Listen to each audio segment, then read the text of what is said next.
being more open, even more inclusive, and showing basically to our maybe more academia mm, sided perspective in token engineering and asking for backgrounds.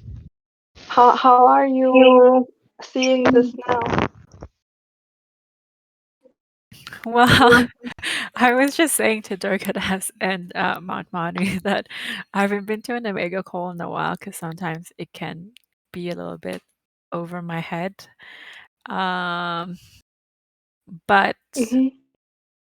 I, I don't know. I'm just gonna keep like coming, I guess, from now on to learn more because that's how I will learn. I guess should I be like interrupting someone's talking if I there's something I don't understand or Yes, I mean, in any case, please do, yeah, give a signal because I guess it's important to all of us and to make this really not just about engineers' perspective, but more holistic and participation in token engineering or token economies, and making that thinking about or working out the ethics of that.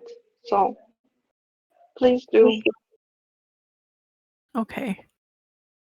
And um so before when I've joined an Omega call, it was kind of just like talking about something that happened in the crypto space, I guess, and then just like people sharing their opinions on it. What will be the focus on the talk today, or is it just a continuation of a past conversation? So made I put the topics together in the agenda for today at the very least, and I try to be more consistent on that. Mm, I don't know if you had a chance to look at it, everyone, but I'll share it again in the group if you like. And um, oh yeah. So basically, we have these two two initiatives worked out. One is really figuring out we're talking about ethical engineering, but what is the ethics and what is the ethos? So that's one, and the other one was more practical, more sharing, more giving back to the community, I guess.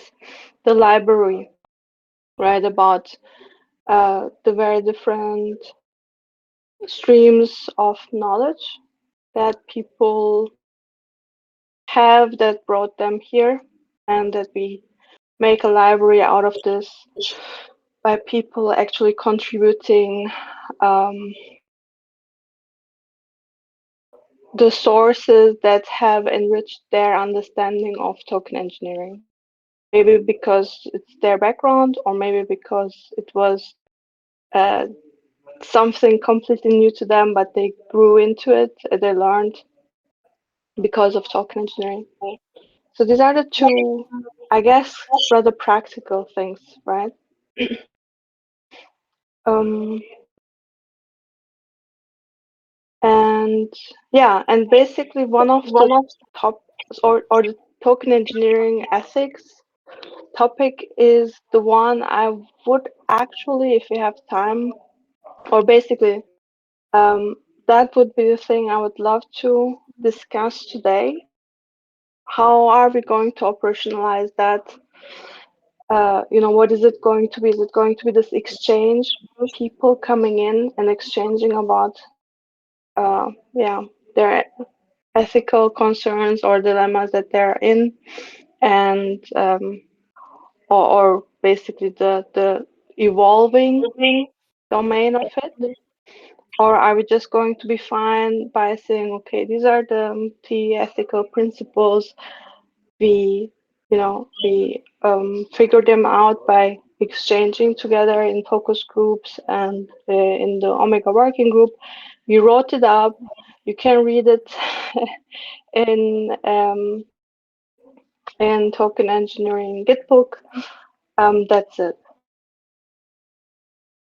right? So that is, for example, one topic of today. How do we capture those principles? And once captured, how do we go about it? Like regular sessions or not? Or what do you all see or would like to have?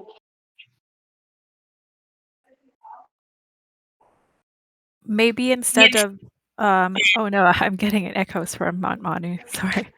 Uh, let me just. Oh, okay, there. Thank you. I wonder if instead of just sharing them on the chat, we can start like a Google Drive categorized. I guess yeah, Google Drive, where the content can start getting categorized, and then people will link to that Google Drive and discuss on the chat. Because then at least the links are getting collected and aren't just getting lost in the Discord history. Mm-hmm. I have I have something to add regarding that. From yesterday's Graviton session that I hosted regarding the psychology of leadership, there are a couple of chapters that deal with the ethical dilemmas and in leadership, and I think leadership is a good on ramp onto leadership. I mean onto ethics, like the concepts of leadership within organizations, specifically within DAOs, can be a way in which people can start getting interested in ethics and how it's practically applied.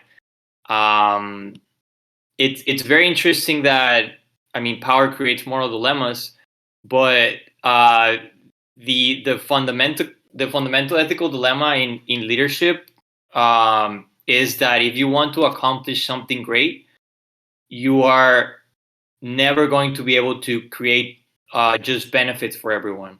So that's something that has to be addressed, right? There are going to be winners and losers, and there has to be a compromise. So I mean, that's practical. That's real life, not just like textbook ethics. And I think it could be a way for ethics to start getting into the conversation and not just something that has to be covered for optics. I certainly don't see it as that, but I think that's like, I feel like that's what it feels like in the culture. Certainly that was the case when I was taking ethic classes in school. Mm-hmm. But yeah, I just wanted to bring that out. I think the using leadership as a segue into ethics, practical. Mm-hmm. Everyone can understand that, and we could. I mean, I'd be happy to do a presentation on that, or something that would help towards that notion. Besides the capability approach one, of course. Can I Mm-hmm. say my patented phrase and talk about this? And because I have a graphic for this. I have a graphic for that. That's it, right? Yeah. Go ahead. And while Durgadas is pulling up the graphic, just wanted to add that's exactly the point, right? I mean, in the olden world, leadership is taken by one person, right? And the rest is following. And in these decentralized participatory networks, what we want is actually everyone doing their own research. And that's a call for participation, right? And that's a call for taking leadership, taking responsibility, being accountable as a participant. And if you say something that others don't see, it's your responsibility, and the economy, the token economy needs you to actually bring that forth. And there should be processes that actually make each voice or that signaling visible and so on. So yeah, totally agree. And I guess what we're seeing is that leadership isn't just reserved to the leader, but it's being distributed among all participants. And that's why we're looking into all of these decision-making frameworks. Yeah, and here we are. Durgadas. Okay, so I found this beautiful graphic. This is not something that I created, but I think it's really nice in terms of so in terms of leadership, right? There's a kind of, I don't know if you can see like the top versus the bottom, you are doing and they are doing, right? So there's a kind of continuum there. And then the thing is that as a leader, you are doing in the name of they in many ways, right? So there could be something that you're doing sort of personally, so in the case of somebody who's just using his leadership thing like a Harvey Weinstein as a kind of that's something he's doing, that just he's using his position to sort of get that done. But a real leader really would do something as though they were doing it for the overall group. And so I think consent is important. And I think in terms of leadership, we often take leadership to mean that we are going to serve, take, accept, allow certain kinds of things to occur outside of the consent, right? And I don't think that's okay in a decentralized sort of situation, right? That's part of the reason why we do all these things. Like we have params parties where we're like, okay, you get to design your economy because part of your, and even before consent, there has to be all this education that takes place, right? And so my participation is sort of in a meta way to try to make sure that people who are being leaderful and the individuals participating in this system kind of understand the context in which they're operating. And so I think, I've said this a bunch of times, what an organization or a culture educates is what it becomes. And so, I think we need to consider consent in terms of this as well. So that's so when I'm talking about ethics in my own work, I often refer to this thing because there's some quadrants here, and so I'd be interested to see if anybody has any feedback for me about how this might frame ethics that we've already talked about. So, how did you relate this graphic to leadership? Well, I guess, if you're a leader, you're often taking, first of all, like Manu was saying, there's a kind of directionality to that, where you're saying, here's where we need to go. Here's this thing that I see. And then either because of your experience or your charisma or different things that he outlined, people might follow you, right? And so I think to make sure that a leader understands that there are these different aspects that happen is just very important. That's all I'm saying. These graphics are so deep. We should really take or let me ask back to Manu. How do you relate this graphic to what you brought to the table with respect to leadership and what you shared in the Graviton working group already? What I see is this, martyr slavery, entitled, privileged. So all of the shadow side words are resonating so much of the, leadership gone wrong systems I've been part of, mostly from corporate world. That's the and outside of that inside consent, the right? consent, yeah, exactly. And inside where it seems really is a give and take, it's always both sides always the tango, basically. Definitely resonates with what systems we want to be part of, right? Yeah, the to relate this, I didn't get a chance to go over it because it was towards the end, but the it is they're definitely like complementary, and the what's outside the consent is there's a chapter on the pathology of leadership. So like yeah, managers that get like self-absorbed, like Durgaz gave a great example of Weinstein, and so they do go into that and um, give suggestions on how to avoid that if you're a manager, and like the steps ideally a good manager follows, and so yeah, the two are yeah, they're in the same page, so to speak. Mm-hmm. I can see. I'm looking at the section down here that's sort of south of your section on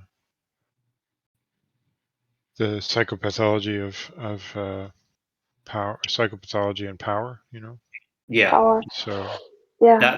That term is really interesting. Psychopathology. I think capitalism has a psychopathology. Yeah. And people don't look at it like that. Like they don't Yeah. look at the economic capitalism as an economic system. Psychologically, I mean, Marx did a little bit of that, but I don't. It was more philosophically. But I think we're at a point where we need to, because if we don't, we allow externalities to act implicitly, and so Totally. we cannot allow that anymore. We're running out of time. Or even explicitly. I'm sorry, I'm falling into your word, but just because it resonates so much, that it is actually normal to accept sociopaths, or it is an accepted knowledge, be it capitalism, corporatism, or corporatocracy, however we may want to call it. But it's literally, you as a CEO, you have to be a psychopath. So I posted, because you are forced to actually defend the system that dishes out externalities to actually make a profit, and so on and so forth. So this definitely resonates. And just to sum up what for me why it resonated so much is, or how it relates to ethics inside of the consent, right? That seems to be the ethical code of conduct. However you collaborate with anyone in any circumstance, it's you serve, but the other side is allow, you give, the other side is actually receiving, and so on. And yeah. So to go back to all these points, I uploaded the thing to the that graphic to the Omega group, and then also I posted the second movie link. It's called The New Corporation. Their original movie was called The Corporation, and it actually looked at corporations from a psychological standpoint, and they kind of do a summary of it at the beginning of this movie too. So so that goes directly to what we were just talking about. So FYI. Do you see that as related to capabilities, Manu, or would you see it as a separate session even? I mean, that approach, in leadership. Yeah, that approach, honestly, it's so like it's so all encompassing in a way. It really boils down to the math. Like, okay, how do we, and it's the same thing. I think this is where Omega meets the reward system task force, and that's where we try to quantify qualitative aspects. The capability approach deals with freedom, right? Freedom freedom to pursue something, and to actually have the opportunity to fulfill that pursuit, right? The pursuit of happiness it's on the Constitution, but what if you don't have access to credit? Like, how are you going to pursue your happiness if you don't have any access to credit? You can't. You don't have a diploma. You don't have any skills. Like, you were just dealt the bad card, and so yeah. I mean, it's really about honing down the scope and like connecting with the reward system, seeing how the capability approach can be applied and start doing something with them. Okay, that's super interesting, and I guess we let's reserve one session just for that. I would say just this topic, like how do you can contribute, right? But whether this contribution is of value, you can autonomously be intrinsically motivated, but if your gift basically will be received and is in need or is needed by the community, and so on. So all of these sides, and then whether that then becomes a really valuable contribution now, or maybe you contribute now, but months later, people actually see the value of it. All of that is this, never miss a contribution, but maybe you will only be able to value it in retrospect. These are the things that resonate when you, or how that seems to connect to some things like reward systems, but in general also, the code of collaboration or the code of contribution. You can contribute by yourself, and your contribution might just fulfill you and be the reward in and on itself. But whether that then becomes a useful contribution to a community and helps in progress, that at least needs to, and so on. So, and then again, coming back to the capabilities, right? Maybe a raw contribution, right, may not be seen immediately as valuable, but in collaborating with others, in uh, how do you call it when you work a diamond? So, Yeah. that gets many cuts and so on, but then it shines, right? Um, Something so else these are the things. sorry, I want to bring to the table the fact that um, it's fairly easy to lie with statistics by just controlling the sample space or where you pick it from, and that's an ethical matter in itself. I don't know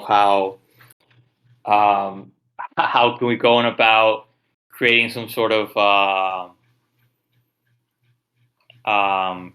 knowledge of because I mean we gravitate towards statistics and just graphs and having that type of quantified notion, but we don't ask like how is the sausage made in that sense. So I don't know if that's something that can be tied into some other topics, but I think it's relevant because I mean they are used to justify. I mean, we can see it right now with the current crisis, right? A lot of statistics went around both ways, pro and against everything. Vaccines or staying in or down, whatever it is. Yeah. So that's something, and then governments have the sort of like the monopoly over compiling them, and that's a problem. I mean, that type of like insight, it's a public good. It might be a stretch, but I believe it's a public good because critical thinking ought to be, there ought to be like a ground for critical thinking to develop, and without the right unbiased statistic, if there's such a thing, that cannot happen. But just something else, maybe something else is important to take into account, at least minimally. There's a German saying, I don't know if it's also known, but never trust the statistics that you didn't fake yourself.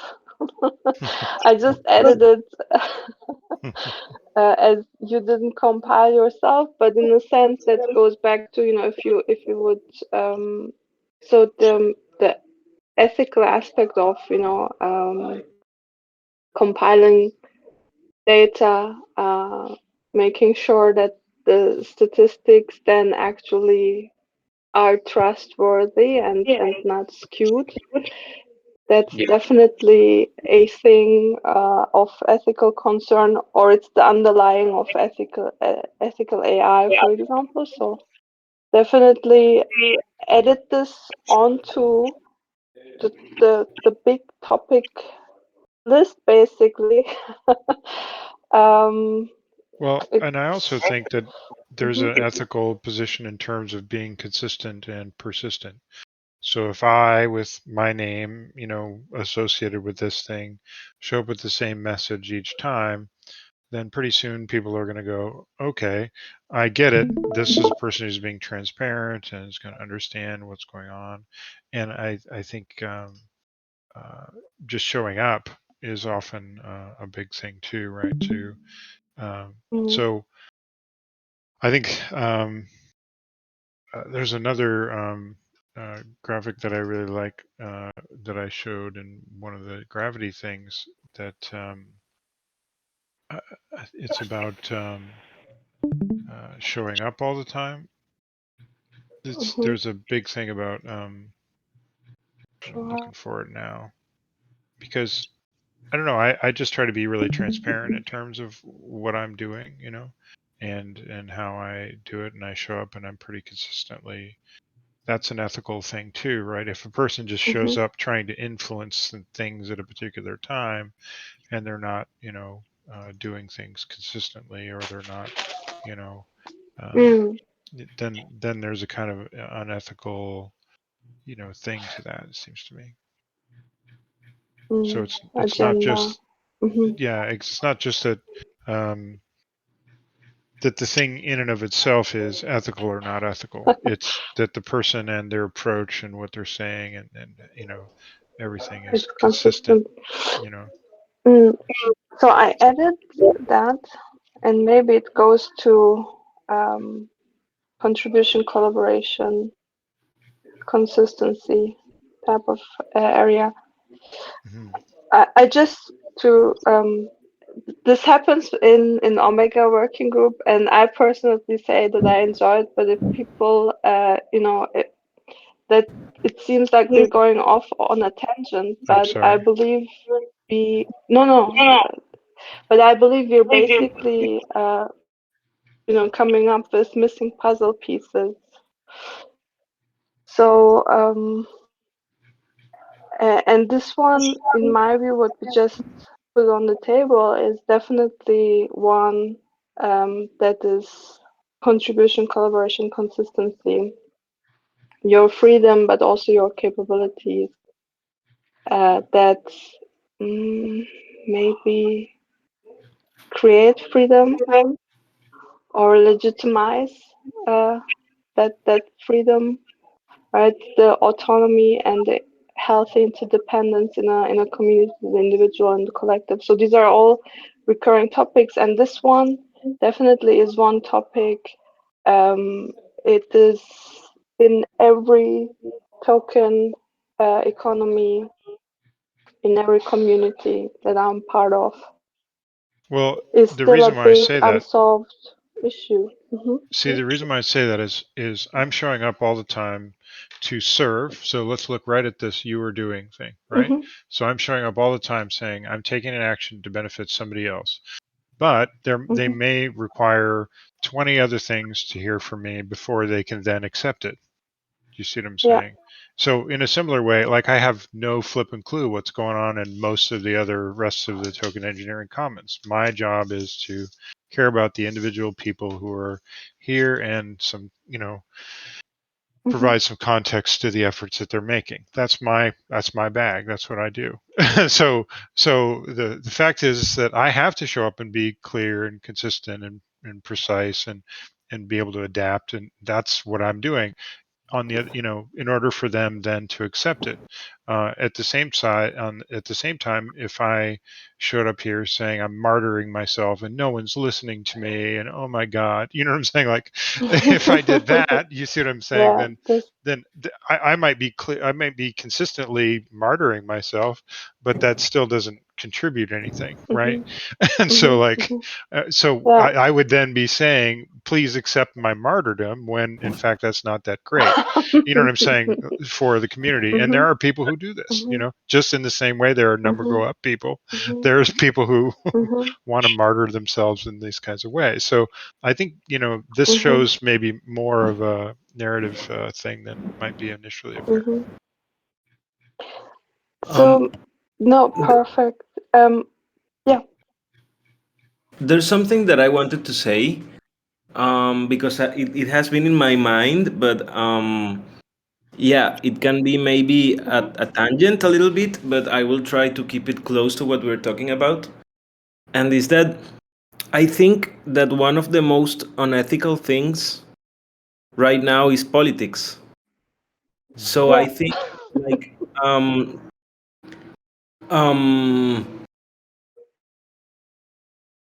talking about politics from a different point of view, it's an ethical action right now in this moment. Even though, it, like, um, yeah, like we are having this technology that is an economy, and it can be seen from an economic point of view, but the reality is that these economies that we are building can subvert, and I liked that narrative from the Omega chat, can subvert the things that we live in now.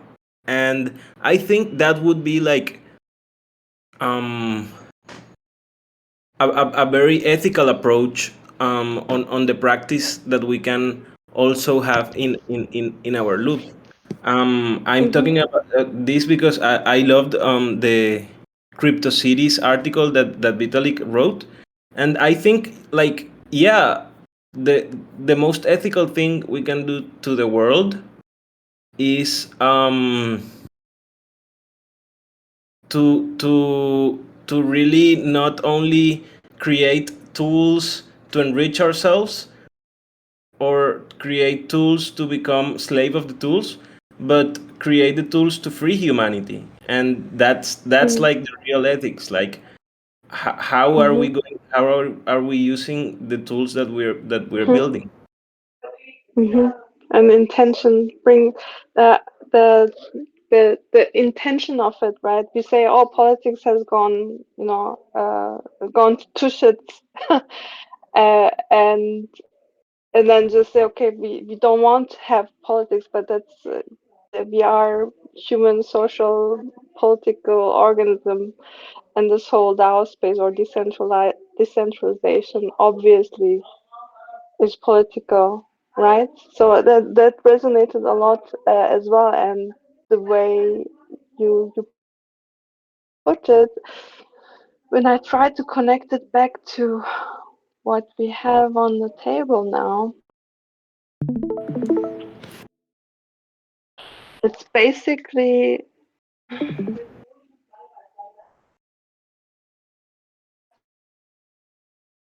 is it really um, more or less also not just giving up just because we're seeing the shadow side of things, right? I mean, if I would say, okay, it's all markets, everything number go up, but if I only see the shadow side of things, I want to become a nihilist, saying, okay, I will live from day to day and then hope that I don't harm no one, but I don't even not really care, and whatever, right? That's side of just seeing the dark side of things, that politics have been co-opted. Everything can be co-opted or is, and if not, then it will be, and so on. But actually taking back or yeah, subverting what we see as the shadow side, and then getting it back to the center, uh, to the more balanced area of this consent. I mean, you could And see it's actually quite simple. compassion as subversive, in the sense that if you have somebody who's been existing with people treating them in a shadow way, like a slave, let's say, then if you're compassionate toward that person who's been trapped in a kind of slavery, then you can that subverts the slavery itself, and then brings them in a position where they then actually can serve somebody, you know, in a way that, you know, might actually be better than somebody who hadn't had to live through that difficulty, right? So you can be it's interesting because it is a thing where I'm trying to build a thing that will subvert another thing. So the skill for building is very different than the skill for subverting, and so you have to say, I'm trying to help and encourage and be compassionate toward people who then I'm going to want to assist in us creating tools to subvert a broken system.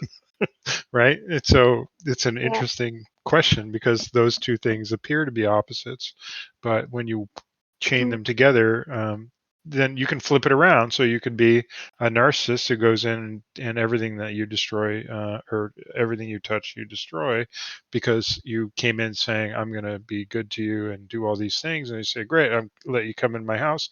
And then you set it on fire, you know? So it's just an interesting question. And I think we need to consider both of those together, right? We need to consider the shadow and the light together when we're thinking about everything, and then we end up coming to a more balanced, idea of it. Yeah. So I'm just dubbing it the ethical thing.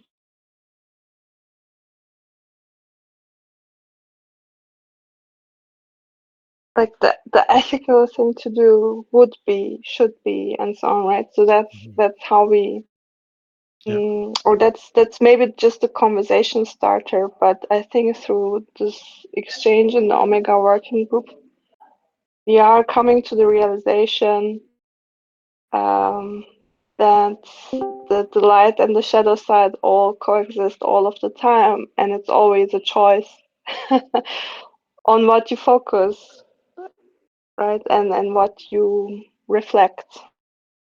Yeah, and you can use both for the same end, you know. So Exactly, and you can just take a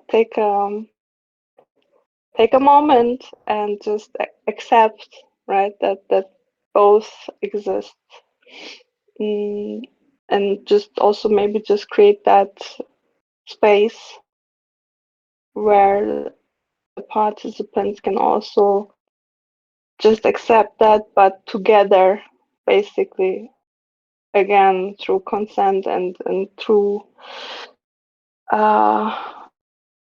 collaboration, you are coming back to the more centered approach. yeah, what I see is this is a Original. circular hole, right? So inside of this circular hole is a beautiful, healthy thing, right? You know, the relationships between all of these things. Once you get outside of the consent thing, then it starts being a problem, right? And I would say that's probably true with almost any of the other mental models that we're looking at, right? Yeah. So I don't know how you see it, but I would say we definitely have another one.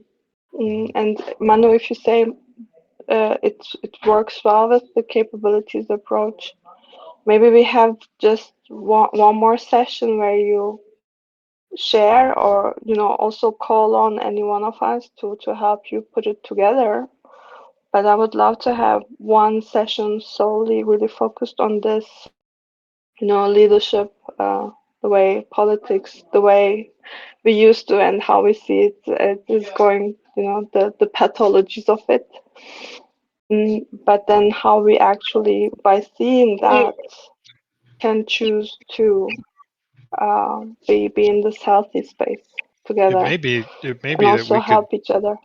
It may Yeah. be that we could summarize Ostrom's principles inside of this too, because it seems to me that Ostrom is trying to solve a problem of lack of consent. So all of these dilemmas that she was solving for, the prisoner's dilemma and so on, are all things that are done outside of the consent bubble, right? So it Yeah. could be that we could summarize, her stuff by taking a look at these quadrants and then maybe layer on top of them capabilities or spiral dynamics or other things. So the way I see it, like I guess it's really about reflection, right? Reflect, for example, Ostrom's principles. I would love for people to have the faculties to generate principles ad hoc as needed, and rest assured that they can see when things are being hijacked, and they can talk about it, and then they can actually move forward, right? That there is really no space for some meta game manipulation and corruption still taking place, because we are just always aware. So that's basically my wish for these participatory networks, also for individuals and for myself, to have these faculties, and then to be able to navigate really the toughest patches, even as an individual, but also as a collective.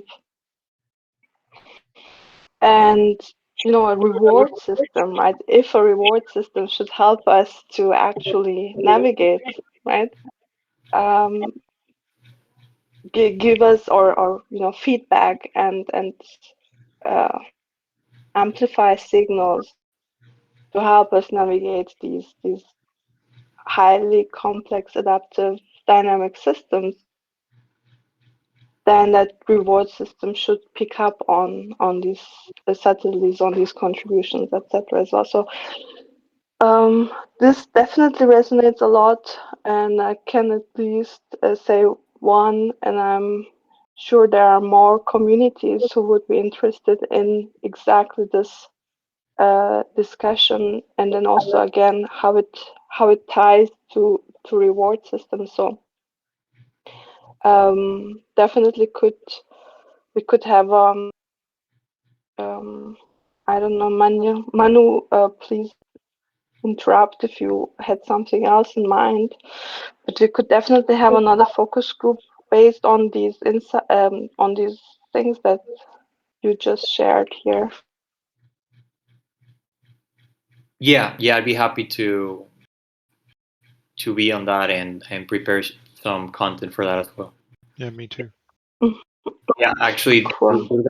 Durgas and I are going to be closely working with, because I'd really like it to have a spiritual underpinning to it. The book that I derive most of the content from is it's more academic, and actually it's like corporative, or it's based on leadership in a management context in corporations.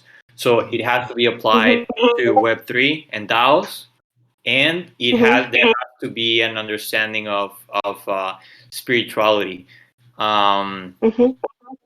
It's interesting, at the end of the chapter he says that it's very easy for someone to legitimize their leadership position if they claim that they have been sent from God, and it goes on to say that, like, kings, like pharaohs, that was their whole thing, right? Like, we are God. And then monarchy was we're God's representative. and then like in the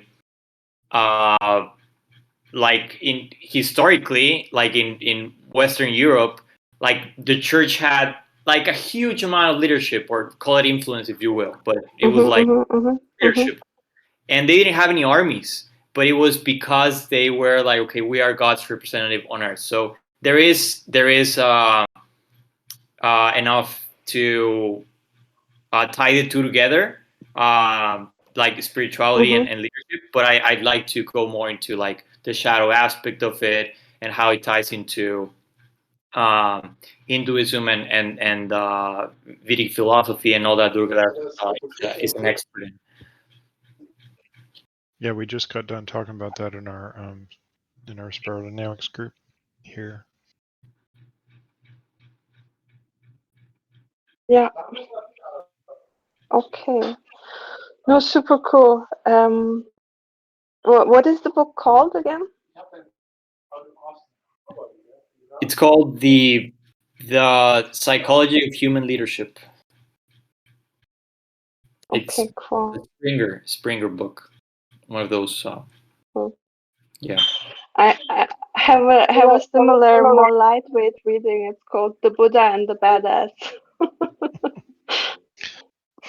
There's also a leadership Yeah, book but that's it based also on the goes Bhagavad into Gita that I know yes, about. Bhagavad Gita, definitely. I heard. One second, sorry, people. One of the coaches that I've really found effective in my life his name is Brian Tracy. So check out Brian Tracy. He's a bit older school, but in age, but the principles are universal and timeless, and it just it amps you up while you're listening to it. Yeah, really, really good stuff. Please do share in the channel as well. Oh, I will do so. Okay. Yes. Thanks. Cool. So, just one more thing. At this whole leadership, and I guess we can do it. Focus group. Decentralized leadership kind of thing. Okay, but definitely. Certainly, it will be one that we can pull off with many people joining and bringing their stories from their communities or token economies to it. For example, data invisible economy, that's a big current topic. Definitely. Super cool. And also, please share anything you had in mind, the books, the names in the Omega channel, please. I am just putting it under here somehow. May I say Manu, co-facilitator, Durgadas, and I always have your backs. Super interested in helping with that, and we could start with before you go into making a session, we could make it the theme of the second focus group, where you can actually gather more food for formation, if you will, from people in the trenches of token economies to that. We have just 7 minutes, and before Juan also goes, I wanted to actually come back to one aspect, and then I will ask basically about how to capture and convey. But I guess we're getting to a rhythm still. So I wanted to ask you, Juan, how do you see? I mean, there is definitely this ethics, consent, like this two working groups,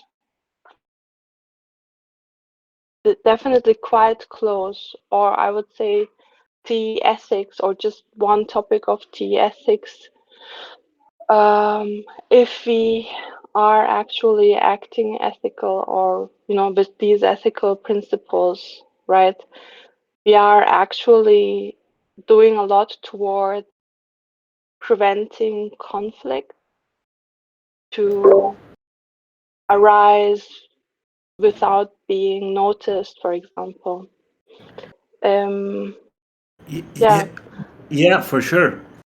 I was talking about this with Durgadas and with Mount Mhm. Manu and with Devi, and Mhm. that really gravity focuses a lot in the part of managing conflict when it arises and having Mhm. strategies to handle it. But Mhm. there's also this other side of the picture that is even bigger, that is how to prevent conflict from arising. And I for sure Mhm. feel that yeah, that's has a lot of relationship with the ethics side of it, and with the developmental thinking, and with the Yeah. growth of of, of, of mind and spirit. So Mhm. yeah, I think for sure and absolutely these are like two sides of the coin, and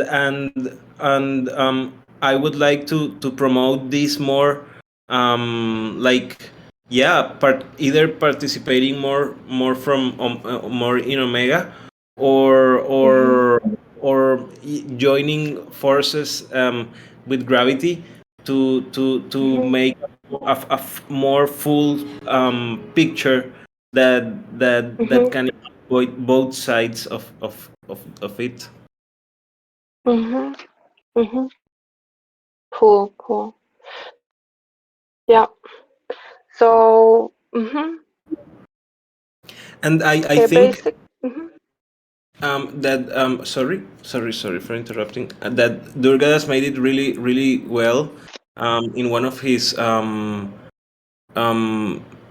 infographics. I will try to paste it in the document, where he shows like the two sides of the of the equation. And yeah, I think that this other side, this light side, can be more It's up here. shared and developed as a narrative, as TE ethics, or yeah, leadership, growth.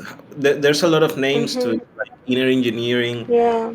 Yeah, it's to have what would be the narrative, to have that, but for sure and this is also very related to the onboarding, um, Yeah. because the onboarding is a process, but this could be also like the ethics that is behind the onboarding process. Mhm. Mhm. Agree. Agree. And I also, this whole informed participation part. Again, it's about, yeah, information being accessible, but also about individuals' capabilities, awareness, faculties. This whole reasoning also, again, coming back to do your own research, that you actually say, okay, I want to participate in this community. And it is not just to the community to actually, put everything in a consumable format for me, but actually that I also do engage and find the information and so on for my informed participation. It's kind of the ethics of it of it all, or the very basic practical practical ethics, because that's something, for example, I had or I had seen for myself. Um, so yes, yes. So it feels like, I don't know how you see at the very least these principles. I think I thought these are good captures of topics and those sessions, the themes that have emerged and that we dove into in Omega. Mm, and as Juan also said, yeah, informed participation ties to onboarding, and capabilities, and if this is a participatory network, everyone in their capacities should be actively participating, meaning also actively leading some part of this network, right? Some part of value add. So it's quite interesting to see how it all ties together. Sorry, Well, guys, how we capture it. Thank you for participating. So, just quickly, if you have some more concrete feedback here, how we're capturing this, I think Nick already put together that we should really not just let the links reside on in the chat, but actually build this Google Drive together that can become part of the library, etc. The same way I would say that we put together this document about the ethical principles, and then maybe people really add what other activities working group in Token Engineering Commons, but also in general these ethical principles map to. And then basically the write-up could be Gitbook, starting with just the doc, and then basically these sessions that seem to come out, and then basically we give them twice a year, or they are just recorded and they can be accessed anytime, and the working group can just be there to freshen these topics up, exchange more, make it more accessible, or more tied to the practical realities of token economies. That was my write-up or summary, basically. If you have any more ideas or comments about those, please feel free to update in the agenda in the summary. And I would say next week, let's have another session where we make it more concrete, or already go through the documents that we start now. Okay. Yeah, Yes, that sounds. I'll update on my part too. Thanks a lot, everyone. Thank you, Sebnem. Then we see each other next week. Thank you. Bye-bye. Thank you. See Bye. you. Yeah. Thanks, folks. Thanks, everyone. See you later.